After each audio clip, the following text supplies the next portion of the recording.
Mission, nuancer l'actualité pour vous offrir des perspectives. Pour savoir et comprendre, Karima Brick. Émotionnel ou rationnel, en accord ou à l'opposé. Les rencontres de l'heure. Oui, c'est le moment de discuter avec Rémi Villemur ce matin parce qu'on va revenir en fait sur un débat, encore une fois, sur la parité homme-femme. On le sait qu'on en parle beaucoup dans le milieu du cinéma. On va regarder par exemple, combien de rôles importants, il y en a combien pour les femmes, il y en a combien pour les hommes, on va aussi pour les prix, on va se poser ces questions-là aussi. Et là, tu dis, il y a des chercheurs qui évaluent que les femmes sont toujours minoritaires dans les premiers rôles au cinéma hollywoodien et que ça doit changer. Tu veux revenir là-dessus? C'est quoi le problème avec ça? Selon toi, là? En fait, le problème, on verra si c'est un problème. L'année passée, il y avait plus de femmes dans des rôles primaires ou secondaires, des rôles principaux, que cette année. Donc, c'est un peu étrange. On parle de quand même 14% de moins. Qu'est-ce qui s'est passé? Moi, j'en sais rien. L'étude ne le démontre pas non plus, là, n'avance aucune hypothèse. C'est une étude qui a été américaine. Faite... Américaine, ouais, okay. Américaine. L'une des auteurs de l'étude, c'est Stacey L. Smith. Donc, elle a calculé dans le fond, combien il y a de femmes dans les rôles parlants, rôles principaux? Également, elle a analysé le profil ethnique des gens. On sait que c'est la grosse mode aux États-Unis et même ici. Malheureusement, on analyse les gens par leur couleur. C'est le progrès. Donc, elle s'est rendue compte que oui, il y a de plus en plus de gens qui sont issus des minorités ethnoculturelles, mais il y a moins de femmes que l'année passée. Et elle dit que ça doit changer. Il fut un temps où il y en avait un peu plus, et là, ça descend. Et là, elle dit, l'industrie du cinéma va mal. Je savais pas, là. OK, personnellement, je savais pas très bien. Là, je savais pas ça. Puis elle dit, si on veut survivre, là, on parle du cinéma hollywoodien, il faut qu'on donne de la place aux femmes. Donc moi, je me dis, évidemment, moi, si les femmes veulent faire plus de cinéma, je voudrais pas qu'il y ait de barrières qui leur empêchent de le faire. Par contre, on s'entend que s'il y a un domaine d'activité qui est vraiment symptomatique de l'impératif commercial, c'est bien le cinéma. Là. Les gens vont voir des films qu'ils veulent aller voir. On peut pas vraiment creuser plus que ça. Là. Oppenheimer, on a dit, Oppenheimer, c'est Robert Oppenheimer, c'est un homme, on va faire un film sur sa vie, on va pas mettre des femmes s'il n'y a pas de femmes, on va mettre des femmes s'il y a des femmes, puis les gens sont allés voir le film. Résultat, puis il y a des femmes qui sont allées voir Oppenheimer, là. C'est l'un des plus gros succès commerciaux depuis 5-6 ans. Barbie, c'est l'histoire d'une femme. On n'a pas dit, on va mettre plus de femmes, on va prendre les personnages à leur place. Tu sais, c'est-à-dire que c'est ça que les gens veulent voir. Je veux dire, moi, j'ai un problème avec le fait d'insérer de l'idéologie et d'essayer de changer ce que les gens veulent vraiment voir. T'sais, les gens veulent voir un film sur la vie de Robert Oppenheimer, la demande est là, il va y avoir une offre. Les gens veulent voir un film sur la vie d'Einstein, ça sera ça. Sur la vie de George Bush, c'est ça. Et si les gens veulent voir un film sur la vie, je sais pas moi, de Céline Dion, il va y avoir un film. Et on verra s'il y a plus de gens qui y vont. Moi, je trouve ça dangereux d'aller là. Et le débat n'est pas juste au cinéma, on le voit également dans le sport. Parce que cette année, les Jeux olympiques, et c'est une bonne nouvelle, j'imagine, c'est la première fois qu'il y a 50% d'athlètes hommes et d'athlètes femmes. Alors là, les gens disent, c'est merveilleux, la parité. Absolument, c'est merveilleux, c'est bien. Le bien, c'est bien. Mais là, on regarde, on dirait qu'il y a moins d'engouement pour le 100 mètres féminin que pour le 100 mètres masculin. Je rappelle qu'il y avait 90 000 personnes qui assistaient au 100 mètres masculin. C'est une épreuve qui dure 10 secondes. Donc, il y avait des gens qui ont payé 1 500 $ pour des billets. Et là, on dit, regarde, il y a moins de femmes qui vont voir même la compétition du 100 mètres féminin. Il y a moins d'hommes, il y a moins de gens. Les gens payent moins cher. Pourquoi? Est-ce que ça se pourrait que les gens aiment plus ça, aller voir le 100 mètres féminin? Je dis ça de même. Parce qu'on a une équipe, là, tu vois, on a une équipe montréalaise de hockey féminin. On remplit moins le stade. Les filles sont moins bien payées parce qu'il y a moins de commanditaires. C'est délicat, là. Je veux dire, on peut rentrer de l'idéologie là-dedans. Mais à un moment donné, on se bute. C'est quoi le problème? C'est-à-dire que tu dis... On se bute au réel. C'est ça. En fait, tu dis, tant mieux là, s'il y a des histoires qui mettent en vedette des femmes, d'autres... Je veux les voir. En fait, toi, tu sais pas tant le critère, c'est, telle histoire...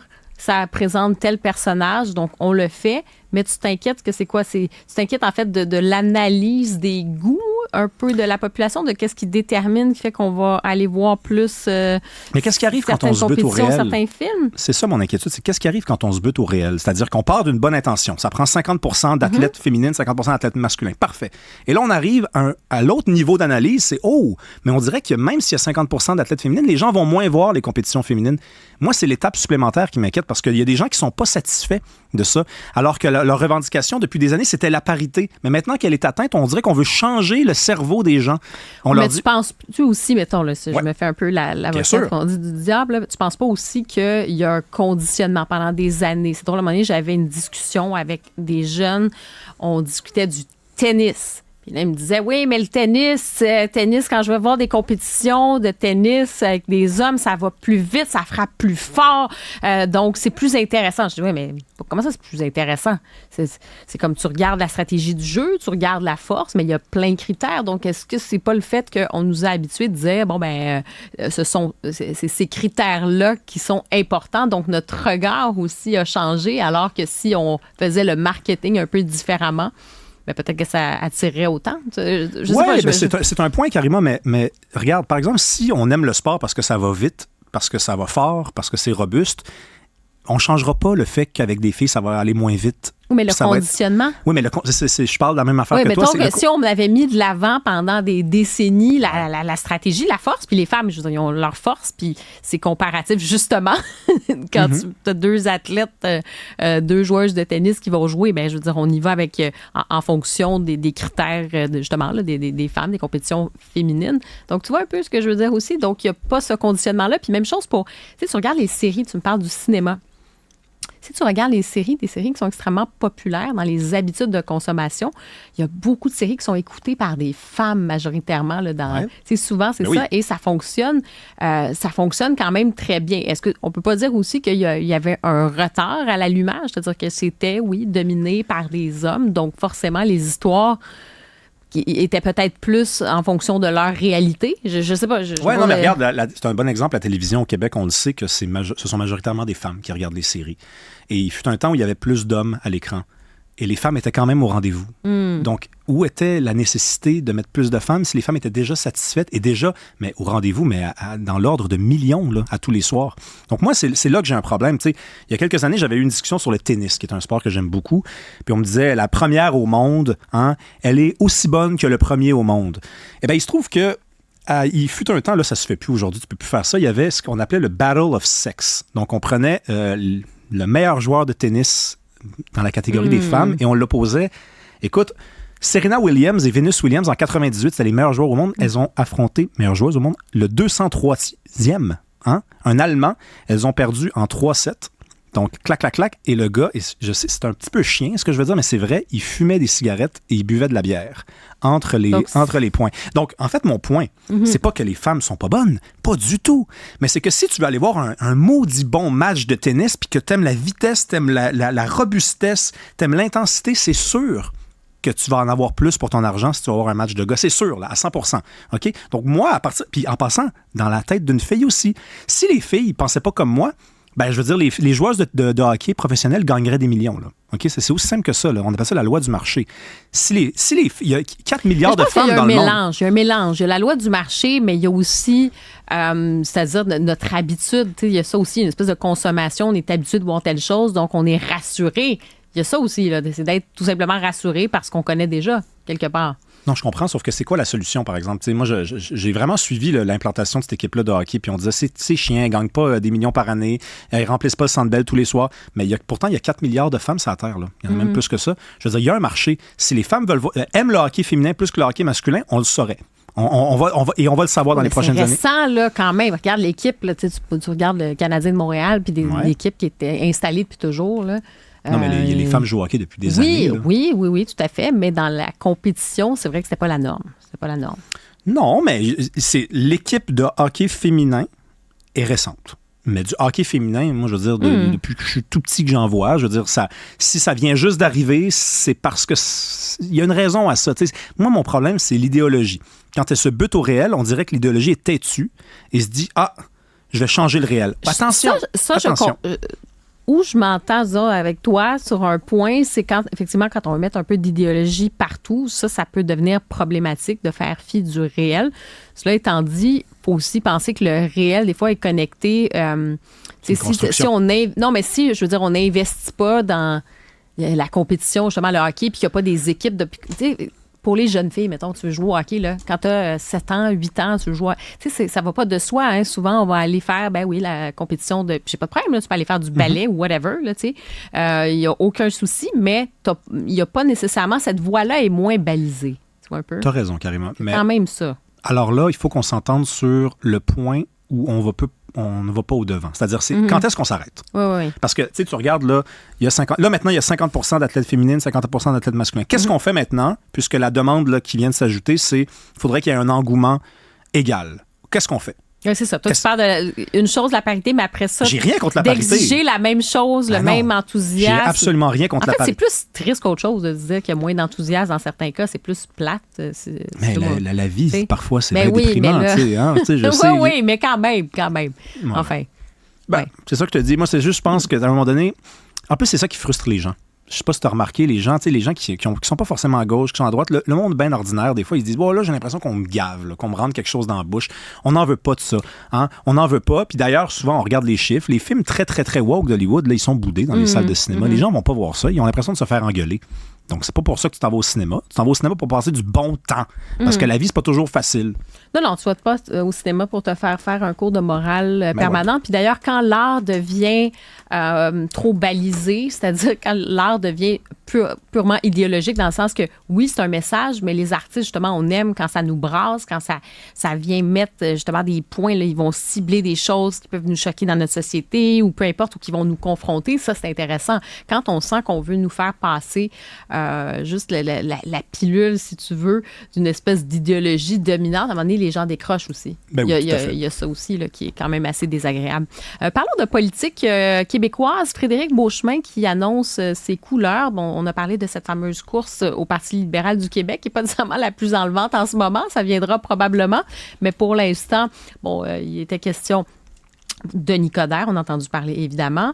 Ensuite, Pablo Rodriguez et un qui est sorti justement sur la question maintenant du fédéralisme, c'est Frédéric Beauchemin. Et là, tu dis, parlons-en justement de... parce que lui, il dénonce, en fait, il aimerait ça qu'on revienne à un fédéralisme qui respecte les différents champs de compétences. Pas sûr qu'avec une ligne comme ça, on va nécessairement attirer les foules. Là. Non, ça fait pas vibrer, mais il veut se distinguer de ceux qui... Ça, c'est louable, tout à fait. Oui, tout à fait. C'est son travail là, de se distinguer dans une course comme ça. Il veut se distinguer donc de ceux qui vont plutôt miser vers sûrement Pablo Rodriguez, d'ailleurs, et Denis Coderre, la voie, immigration, les minorités, tout ça. Lui, il dit non, le fédéralisme, c'est une machine qui a déjà fonctionné. Puis moi, je propose de revenir aux règles. Mais ça ressemble beaucoup au caquisme, on s'entend, parce que le caquisme, c'est un fédéralisme qui ne s'avoue pas tel quel, mais qui dit on va rester dans la fédération, mais on va respecter les compétences. Vous devenez fédéraliste par défaut, dans le sens si vous n'êtes pas souverainiste, vous êtes fédéraliste, c'est le statu quo, finalement. Moi, pendant des années, on m'a dit t'es un indépendantiste, t'es un rêveur, Rémi, t'es un pelleteur de nuages. Mais quand j'entends Frédéric Beauchemin me parler de cette façon-là, le fédéralisme, c'est un désespoir aussi, c'est une désespérance d'une certaine façon. Lui, il veut revenir à quelque chose qui n'a pas marché depuis une éternité. À vrai dire, M. Beauchemin, ça ne marche pas depuis 1867, cette patente-là, qui est bien huilée, qui nous fait croire qu'on avance, puis qu'on fait des progrès, puis qu'on fait des petites victoires, mais ça fonctionne pas. Le fédéralisme, Karima, là, c'est le gars qui pense qu'elle va le rappeler. C'est exactement ça. Mais ça fait quelques mois qu'elle t'ignore. Elle te rappellera pas.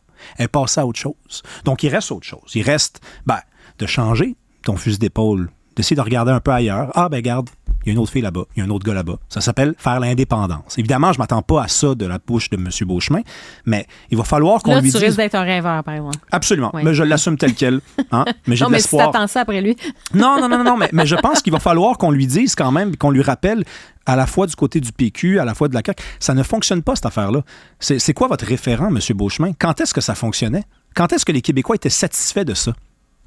Quelle époque? Robert Bourassa, vraiment? Les Québécois étaient satisfaits du fédéralisme à l'époque de Robert Bourassa? Pas vraiment. Il y a toujours eu une pression. Puis d'ailleurs, ça fonctionne ailleurs. Ça, c'est drôle parce que c'est pas que le fédéralisme ne fonctionne pas au Canada, c'est que le fédéralisme ne fonctionne pas au Québec. Et ça donne un point de plus à ceux qui disent qu'on est différent. Parce qu'en Ontario, ça fait bien leur affaire. En Alberta, ça commence à pas faire leur affaire. Mais ça va être passager. c'est une petite passe. Mais au Québec, ça fait pas notre affaire depuis une éternité. Fait qu'il faut changer le discours. Mais bon, bonne chance à M. Beauchemin. En tout cas, il va y avoir de l'action quand même. On le souhaite, en fait, surtout pour les électeurs du Parti libéral du Québec, parce que franchement, en ce moment, c'est le marasme total. On voit qu'ils sont complètement déconnectés. Puis quand un parti n'est pas capable de connecter avec une partie de l'électorat francophone, parce que c'est anéant là, quand on regarde les intentions de vote, quand on regarde aux dernières élections, mais juste en ce moment, n'est pas capable de connecter avec les francophones du Québec. Donc, à un moment donné, là, il y a comme un examen de conscience à faire là, sur ce qu'ils proposent. Là. Puis on dit que c'est entrepris depuis des mois, mais j'ai pas vu aucune manifestation claire d'une prise de conscience, d'un changement de direction. Je veux bien croire qu'il n'y a pas de chef, puis que le chef est intérimaire, puis qu'il ne veut pas trop se mouiller. Mais les francophones, pendant ce temps-là, ont l'impression que le Parti libéral leur tourne toujours un peu plus le dos. Ça va être difficile à récupérer ça comme confiance. Il y a même des gens qui disent que le peu de francophones que les libéraux peuvent revendiquer dans les sondages, ce sont en fait des gens qui se disent francophones, donc des gens qui sont issus de l'immigration puis qui se disent francophones. Ils sont francophones, mais c'est pas les francophones qu'on a en tête. C'est pas le gars de Bécancour, c'est pas la fille de Percé. Là. C'est l'Africain, le Maghrébin. Donc, c'est peut-être qu'on est encore en bas de 6% puis de 5% chez les vrais francophones. Les francophones canadiens-français, disons. Bien, c'est-à-dire que tu as tout l'aspect, en fait, de connexion, justement, avec l'ensemble du Québec. C'est ça. C'est vraiment avec tous les Québécois. Puis, de toute façon, quand on regarde, comme je disais, le taux pour le vote, là, c'est-à-dire les intentions de vote, c'est extrêmement faible. Donc, le Parti libéral se cherche. Et ensuite, certains vont dire, est-ce que c'est... on se cherche un capitaine Canada aussi? Il y a ça la question. C'était un petit peu avec Pablo Rodriguez de Nicodère. Maintenant, Frédéric Beauchemin qui nous dit, oui, moi, je crois encore au fédéralisme, mais au fond, est-ce que ça va être ça, finalement, l'argumentaire? On essaie de se positionner en fonction des autres partis, probablement avec la ligne du Parti québécois, il y a un boulevard qui s'ouvre sur l'argument du fédéralisme pur et dur, là, du camp du non, là, littéralement. Donc, est-ce qu'on va réappliquer les mêmes bonnes vieilles recettes? C'est une possibilité aussi. Oui, on en parlait il y a quelques jours. Je pense que les libéraux se cherchent inconsciemment un chef du camp du non, plus qu'un chef du Parti libéral. Ça ne sera pas Frédéric Beauchemin, le chef du camp du non. Là. Ça prend quelqu'un d'un peu plus, avec un peu plus de tonus. Là. Denis Coderre, peut-être. Spécialiste dans les coups de pied d'un chenol. C'est parfait, ça.